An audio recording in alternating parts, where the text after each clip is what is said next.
The Texas Gender Psychos by Tim Fraser. He dropped his son off at the public elementary school, just like millions of other parents do every day. He assumed his child was spending the day learning about math, reading, writing, and how to respect reasonable boundaries and rules. He drove away, his mind turning to the day's work ahead. Back at the elementary school, his son was being ushered into the counselor's office. He was given girls' clothes and told to change into them. For the remainder of the day, the boy was called by a female name, instead of his birth name. They told the boy to use only the girls' restroom.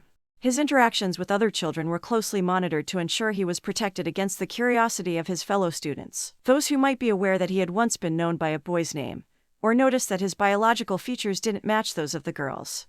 The boy was confused, but at 5 years of age he didn't want to displease either of his recently divorced parents.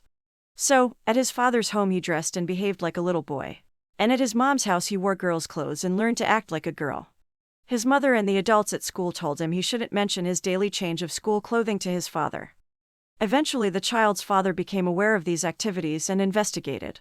He discovered the criminal conspiracy to influence his child's gender identity. When he confronted the school administration and his ex-wife, the school officials readily admitted to their systematic activities to make the boy dress and behave as a girl.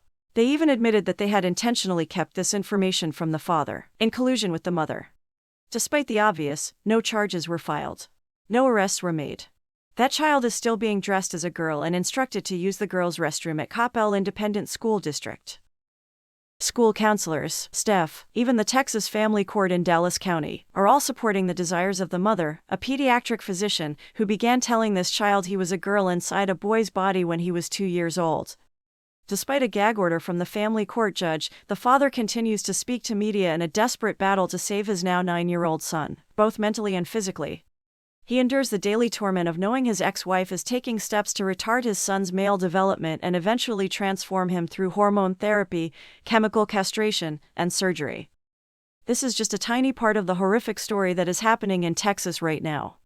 Not California. It's happening in Texas.